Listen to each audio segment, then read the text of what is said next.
Hi everyone. First of all good morning to all of you. So welcome back to my YouTube channel.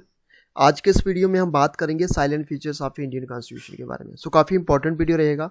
मैं आपको बताना चाहूँगा friends, यहाँ पे हम बात कर रहे हैं पंचायत सेक्रेटरी की जो वैकेंसीज निकाली गई है JKSSB की तरफ से 1395 पोस्ट, उसी के बारे में आज हम डिस्कस करेंगे। तो ये जो टॉपिक है, ये अगर बात करें तो इंडियन पॉलिटी के जो टॉपिक डाले गए हैं इसमें, तो उसी को हम कवर कर रहे हैं। सबसे पहले हमने इंट्रोडक्टरी पार्ट को इसमें कवर किया था। आज का जो हमारा सेकंड लेक्चर रहेगा इसमें साइलेंट फीचर्स करेंगे हम इंडियन कॉन्स्टिट्यूशन के। सो वन बाय वन हम इसको डिस्कस करेंगे। इसमें इतना अगर आप बात करें तो उसमें आपको सिर्फ पॉइंट्स के ऊपर ज़्यादा फोकस करना है, क्योंकि आपको इतना पूछेंगे नहीं। उसमें आपको सिर्फ फीचर्स के बारे में पूछ सकते हैं कि इसमें कौन सा जो है साइलेंट फीचर्स है इंडियन कॉन्स्टिट्यूशन का। तो इस तरीके से क्वेश्चन जो है एग्जाम में बनेंगे, तो वन बाय वन हम डिस्कस करेंगे। इस वीडियो को स्टार्टिंग से लेकर अंत तक जरूर देखिएगा। अगर आप फर्स्ट टाइम इस यूट्यूब चैनल पर विजिट कर रहे हैं तो लाइक कीजिए इस वीडियो को और सब्सक्राइब कीजिए हमारे यूट्यूब चैनल को। So let's get started. जहाँ से फर्स्ट पार्ट जो हमारा फर्स्ट जो है साइलेंट फीचर रहेगा जेएस की अगर बात करें तो जहाँ पे है लेंथियस रिटन कॉन्स्टिट्यूशन। सो सबसे पहला फीचर जो रहेगा हमारे इंडियन कॉन्स्टिट्यूशन का, ये कॉन्स्टिट्यूशन जो है लेंथियस रिटन कॉन्स्टिट्यूशन है। सबसे पहले अगर हम बात करें, जो कॉन्स्टिट्यूशन है इंडिया का वो क्लासीफाइड है। एक तो इसको बोलते हैं रिटन, इसको हम रिटर्न बोलते हैं, और दूसरा अनरिटर्न। ठीक है, तो सबसे पहले हम बात करेंगे जो कॉन्स्टिट्यूशन है इंडिया का, इसको क्लासिफाइड किया गया है रिटर्न कॉन्स्टिट्यूशन जैसे USA का है, और अनरिटर्न कॉन्स्टिट्यूशन जैसे UK का है।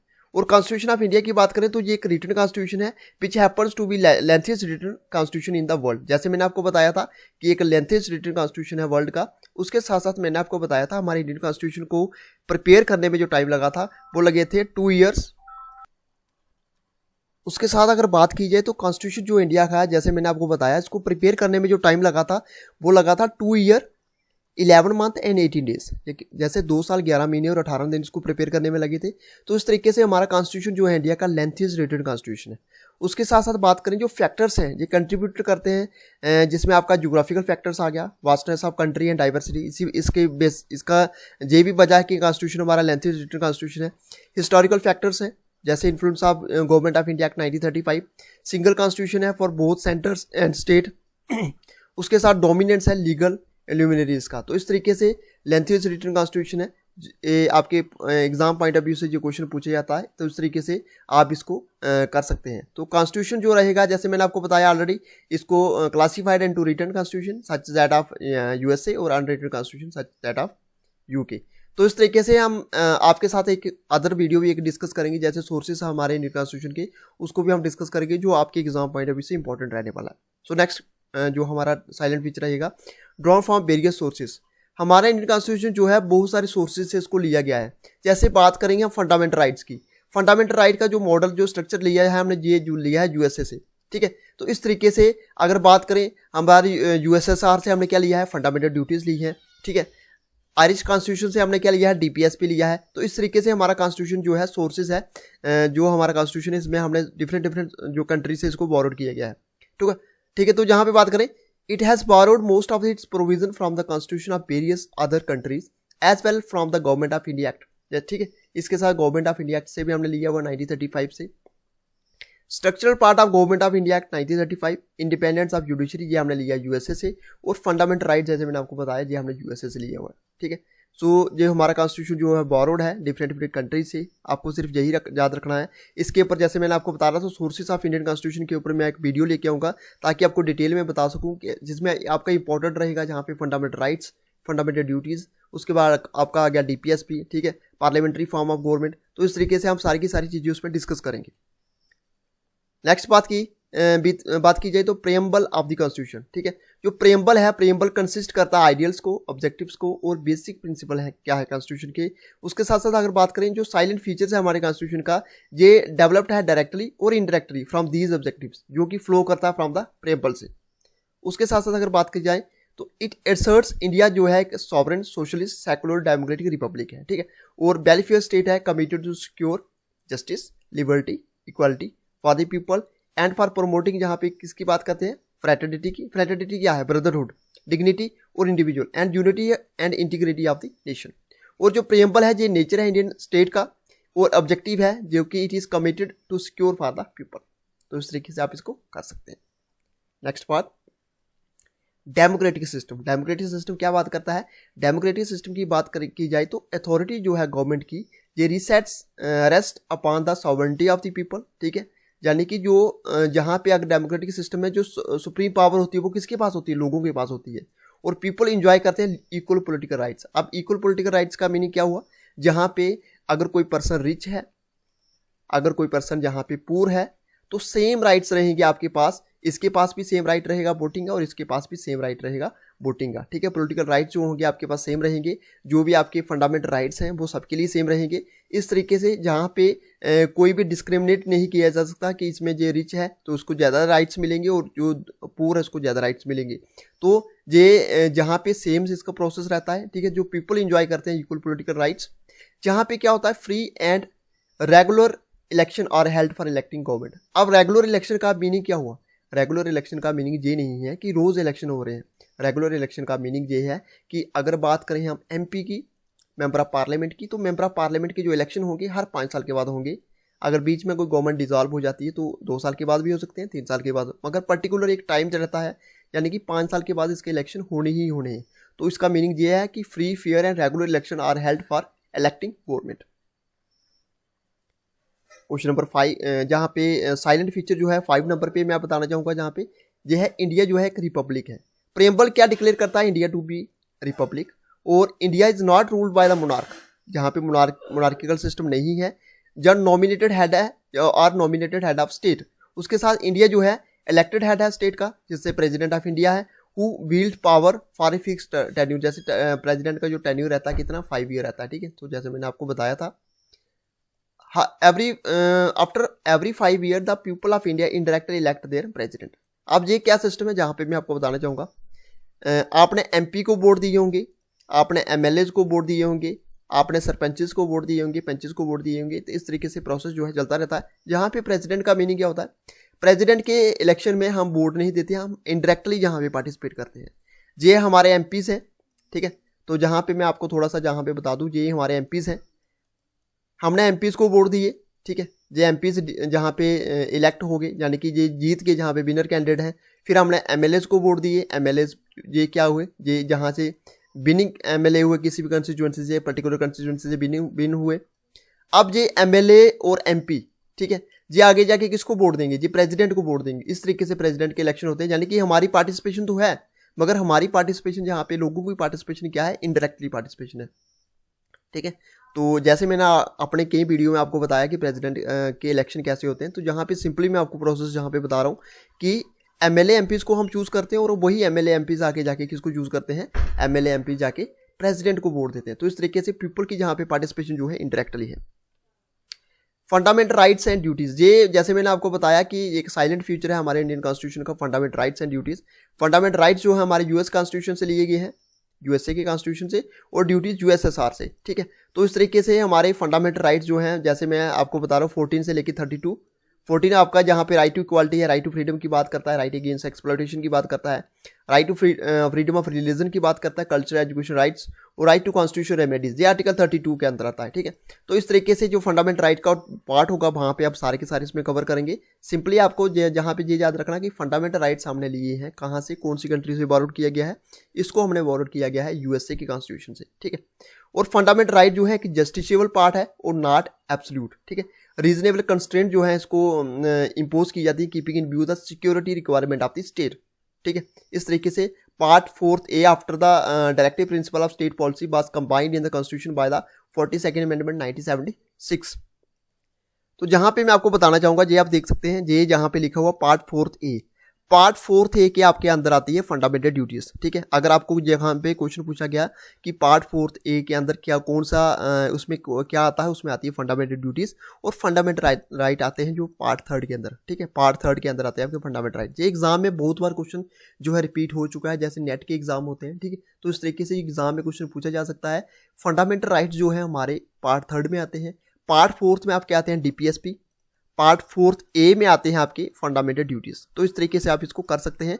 पार्ट न्यू जो पार्ट ऐड किया गया था कॉन्स्टिट्यूशन के अंदर, ये पार्ट 4 ए है अगर बात करें तो। उसके साथ साथ after that directive principle of state policy, ठीक है, जिसको कब किया गया था? 42nd अमेंडमेंट 1976 के अंदर, ठीक है, फंडामेंटल ड्यूटीज को। आई होप आपको जहाँ तक क्लियर हो गया। नेक्स्ट हमारा जो है अगर बात करें साइलेंट फीचर जो रहेगा हमारे इंडियन कॉन्स्टिट्यूशन का, जी है directive principle of state policy. Directive principle of state policy के ऊपर जैसे मैंने आपको बताया कि इसके ऊपर हम डिटेल में पढ़ेंगे क्योंकि एक अलग से टॉपिक दिया हुआ है JKSSB के द्वारा, और एक यूनिक एस्पेक्ट है हमारे इंडियन कॉन्स्टिट्यूशन का। ये comprises of chapters in the directive principle of state policy. Directive principle of state policy के ऊपर आपको सिंपली जहाँ पे एक ही चीज़ याद रखनी है, डायरेक्टिव प्रिंसिपल हमारे आर्टिकल 36 से लेके 51 के अंदर आता है, और डायरेक्टिव प्रिंसिपल जो है हमारे कौन से पार्ट में आता है, डायरेक्टिव प्रिंसिपल जैसे मैंने आपको बताया पार्ट 4 में आते हैं। Part 4 of the Indian constitution, Indian constitution के 25 पार्ट्स हैं, और उन 25 पार्ट्स में पार्ट 4 के अंदर आपको देखने को मिलेगा directive principle of state policy. Article मैंने आपको बता दिया 36 से लेके 51। इसके ऊपर डिटेल में हम डिस्कस करेंगे अपने एक अलग से लेक्चर में, जो कि जैसे ऑलरेडी मैंने आपको बताया JKSSB के द्वारा एक पर्टिकुलर वहाँ पे एक टॉपिक दिया हुआ है। पार्लियामेंट्री सिस्टम की बात करें तो पार्लियामेंट्री सिस्टम की में अगर नेक्स्ट हमारा जो साइलेंट फीचर है इंडियन कॉन्स्टिट्यूशन का, इसमें जो कॉन्स्टिट्यूएंट असेंबली है decided to impose parliamentary form of government both, किसके लिए, parliamentary form of government centre के लिए भी और स्टेट के लिए भी। अब यहाँ पे मैं आपको बता दूं इंडियन जो पार्लियामेंट्री सिस्टम है, distinction is made between nominal and real executive head. उसके साथ जो काउंसिल ऑफ मिनिस्टर है वो रिस्पॉन्सिबल होते हैं बिफोर द लोकसभा, और लोअर हाउस जो होता है यूनियन पार्लियामेंट का, there are close relation between the executive और लेजिस्लेचर का, जहाँ पे बिल्कुल क्लोज रिलेशन होता है। ठीक है, तो पार्लियामेंट्री सिस्टम जहाँ पे ये भी एक साइलेंट फीचर है हमारे इंडियन कॉन्स्टिट्यूशन का। फेडरल स्ट्रक्चर जो है, फेडरल स्ट्रक्चर ऑफ गवर्नमेंट, ये अनदर साइलेंट फीचर है हमारे इंडियन कॉन्स्टिट्यूशन का। देखिए जो फेडरल स्टेट है, ये स्टेट जहाँ पे कंट्री जो है डिवाइडेड होती है स्मॉलर रीजन में, और गवर्नमेंट जो है फंक्शनिंग करती है 2 लेवल पे, 2 लेवल में जो गवर्नमेंट है जहाँ पे फंक्शनिंग करती है। उसके साथ साथ जो इंडियन कॉन्स्टिट्यूशन है ये एक एम्फेसिस करता है federal structures for India considering the geographical vastness and diversity of languages, region and religion and caste. तो इंडियन कॉन्स्टिट्यूशन जहाँ पे क्या है, फेडरल स्ट्रक्चर जहाँ पे आप देख सकते हैं। ठीक है, तो इसका रीजन क्या है, इसको क्योंकि एक ज्योग्राफिकल वास्टनेस है, डाइवर्सिटी ऑफ लैंग्वेजेस है, रीजन्स हैं, रिलीजन्स हैं, कास्ट है। उसके साथ रिटन कॉन्स्टिट्यूशन जैसे मैंने आपको बताया, जहाँ पे कॉन्स्टिट्यूशन की क्या है, सुपरमेसी या कॉन्स्टिट्यूशन की जो पावर है, डिवीजन ऑफ पावर है किसमें, यूनियन और स्टेट्स में। बाई कैमरल लेजिस्लेचर है, बाई कैमरल लेजिस्लेचर का मीनिंग है जहाँ पे हमारे पार्लियामेंट के अंदर 2 हाउसेस हैं। ठीक है, उसको बोलते हैं बाई कैमरल। अगर सिंगल हाउस होता तो उसको बोलते हैं हम यूनि कैमरल। ठीक है, जुडिशरी जो है हमारी इंडिपेंडेंट, इसके ऊपर किसी का भी कोई भी इफेक्ट नहीं होता है। जुडिशरी जो डिसीजन देती है वो इंडिपेंडेंटली डिसीजन देती है, और ये सारे के सारे फीचर्स हैं हमारे इंडियन फेडरेशन के। ठीक है, उसके बाद scholars describe as quasi federation को उसको डिस्क्राइब किया है, जो स्कॉलर्स को बोलते हैं क्वासी फेडरेशन, केसी वेयर ने, as a federation with unitary bias और even as a unitarian federation. तो सारी की सारी चीज़ें हमने डिस्कस कर ली फेडरल स्ट्रक्चर जो है गवर्नमेंट का। नेक्स्ट बात करते हैं यूनिवर्सल अडल्ट फ्रेंचाइज। काफ़ी बार एग्जाम में क्वेश्चन पूछा जाता है यूनिवर्सल अडल्ट फ्रेंचाइज के ऊपर। तो देखिए यूनिवर्सल अडल्ट फ्रेंचाइज है क्या, जितने भी मैन और वुमेन हैं उनके पास इक्वल राइट है, किसका, वोट का।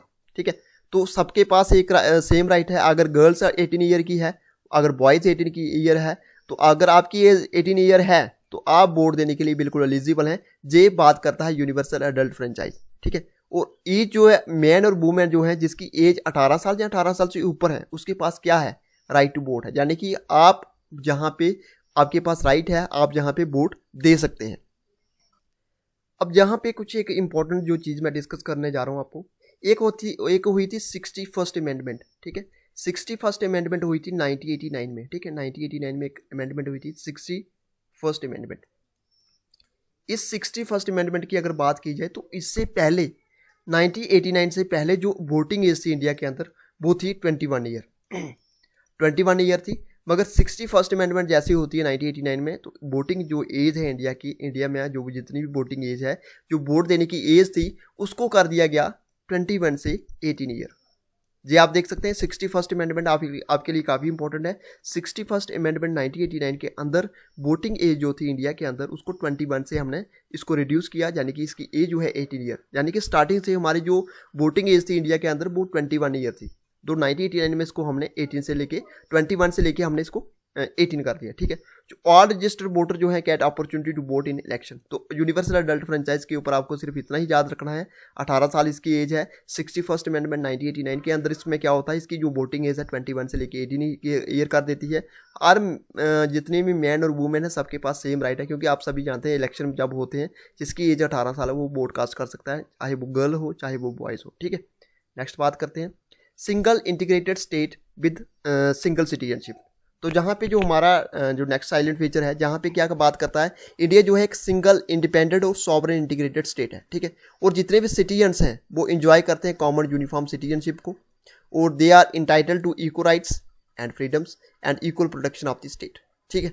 सबके पास इक्वल राइट्स हैं, फ्रीडम्स हैं, इक्वल प्रोटेक्शन है स्टेट के द्वारा जो दी जाती है। ये सारी की सारी इसमें क्या आ गया, ये साइलेंट फीचर है, single integrated state with single citizenship. Next बात करते हैं इंटीग्रेटेड जुडिशियल सिस्टम। जो हमारा जुडिशियल सिस्टम है ये इंटीग्रेटेड है, ये हमारा साइलेंट फीचर है। अदर साइलेंट फीचर है ये तो अगर बात करें इंडियन कॉन्स्टिट्यूशन का, जो कॉन्स्टिट्यूशन है ये प्रोवाइड करता है सिंगल इंटीग्रेटेड जुडिशियल सिस्टम, ये कॉमन किसके लिए, यूनियन एंड द स्टेट्स के लिए। और जो सुप्रीम कोर्ट है हमारा इंडिया का, वर्क्स करता है एपिक्स लेवल पे, सबसे ऊपर हमारा जो है सुप्रीम कोर्ट है, ठीक है। उसके बाद हमारा आ गया हाई कोर्ट, ठीक है। तो इस तरीके से आप देख सकते हैं सबसे ऊपर है सुप्रीम कोर्ट, हाई कोर्ट जो होता है हमारा स्टेट लेवल के अंदर होता है, और अदर जो कोर्ट होते हैं वर्क करते हैं हाई कोर्ट के अंदर, ठीक है। तो सबसे एपिक्स लेवल पे कौन सा है, एपिक्स लेवल पे अगर आपको क्वेश्चन पूछा जाता है तो सुप्रीम कोर्ट सबसे ऊपर है एपिक्स लेवल पे, ठीक है। तो आप देख सकते हैं यहाँ पे सुप्रीम कोर्ट के अंदर थोड़ा सा मैं आपको जहाँ पे बता देना चाहता हूँ, जो जज की टर्म होती है, जो जजेस होते हैं सुप्रीम कोर्ट की, उनको जो टेन्योर रहता है वो 65 ईयर रहता है, 65 ईयर। सेकंडली जहाँ पे मैं आपको बताना चाहूँगा जो करंट चीफ जस्टिस हैं सुप्रीम कोर्ट ऑफ इंडिया के, तो ये आपको अगर बता दूँ, यहाँ पे NB रमाना, ठीक है जी। आपकी एक्सटर्नल जहाँ पे एक्स्ट्रा इसकी इन्फॉर्मेशन के लिए, जहाँ पे सुप्रीम कोर्ट की जो जज का टेन्योर रहता है वो 65 ईयर रहता है। करंटली हमारे NB रमाना जो है जहाँ पे चीफ जस्टिस हैं, ये आप देख सकते हैं, काफ़ी इंपॉर्टेंट है। नेक्स्ट बात करते हैं इंडिपेंडेंट जुडिशरी। जो हमारी जुडिशरी है वो इंडिपेंडेंट है। सबसे पहले हम बात करेंगे, it is necessary to secure the philosophical foundations of the rule of law and democracy. जो कॉन्स्टिट्यूशन मेकर्स हैं उन्होंने क्रिएट किया सेपरेट जुडिशरी को, ठीक है, independent of legislature and executive. जैसे मैंने आपको बताया हमारा जुडिशियल सिस्टम जो है ये इंडिपेंडेंट है। सेकेंडली बात की जाए तो कॉन्स्टिट्यूशन जो है, जहाँ पे constitution has insured complete independence of judiciary in the matters of administration और फाइनेंसेस, ठीक है।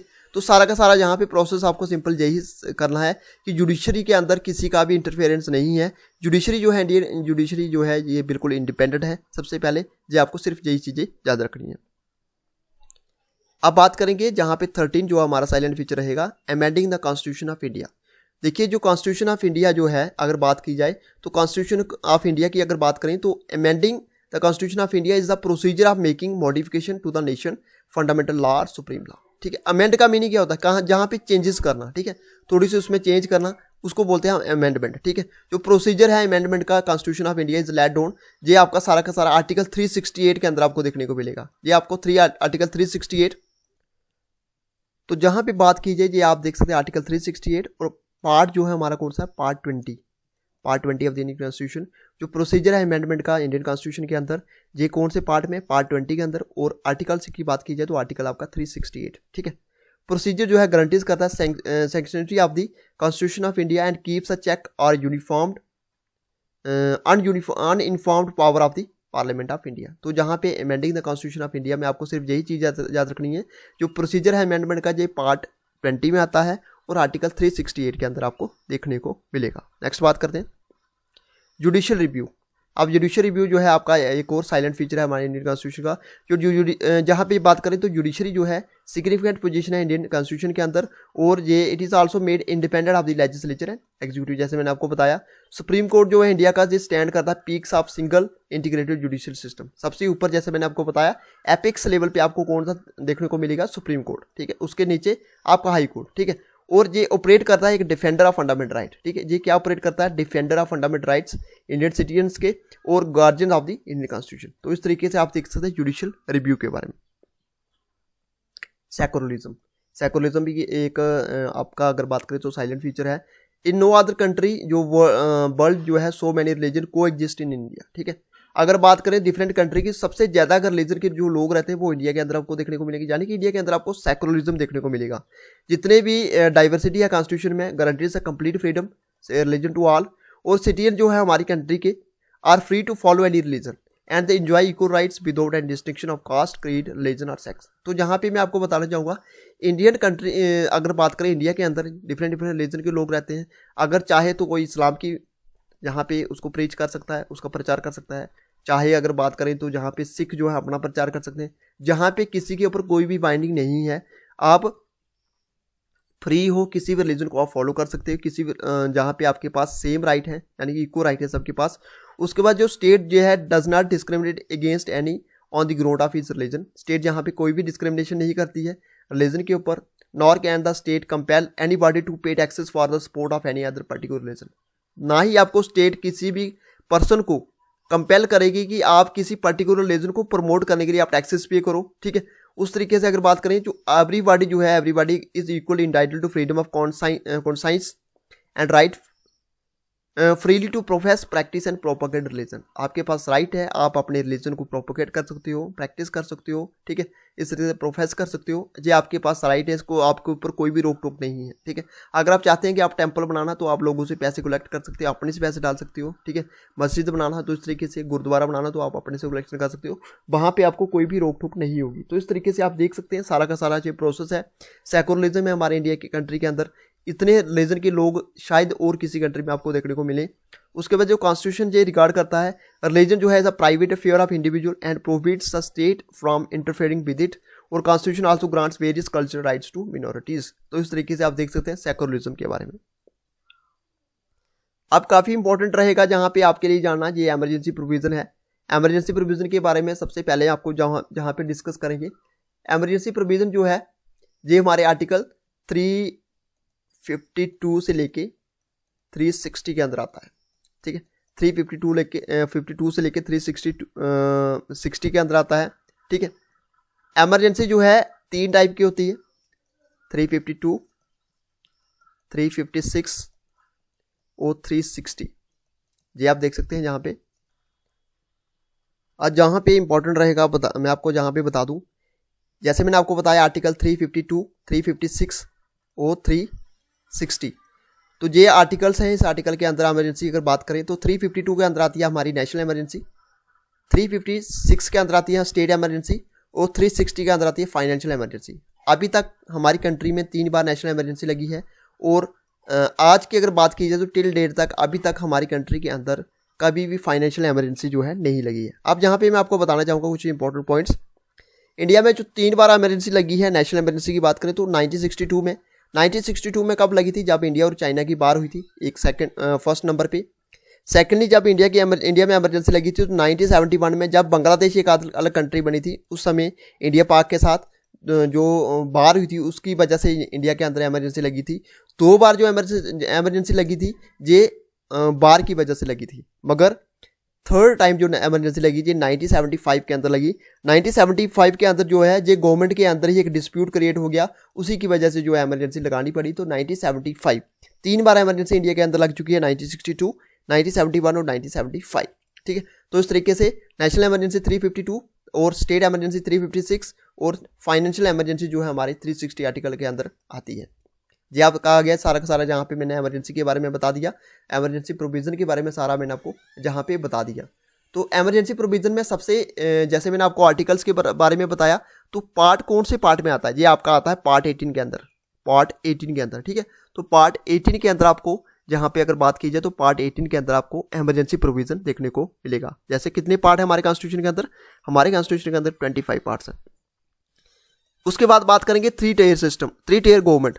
जो 73rd और 74 अमेंडमेंट एक्ट है, ये आपका आ गया आपका रूरल और अर्बन लोकल बॉडीज़ की बात करता है, जिसमें आपकी additional constitutional tyres of the government of structure, ठीक है। तो उसके बारे में मैं आपको डिटेल में वहाँ पे बता दूंगा। ये सारे के सारे जो हैं ये सेक्शन जो है फुलफिल करता है dream of Gandhi ji to see a self functioning villages in India, ठीक है। तो गवर्नमेंट जो होगी 73rd 74 अमेंडमेंट के अंदर म्यूनसिपैलिटीज़ के अंदर, आपके अर्बन लोकल बॉडीज़ के अंदर, रूरल अब विलेजेस के अंदर आपको देखने को मिलेगा। तो ये सारे के सारा हम डिटेल में डिस्कस करेंगे।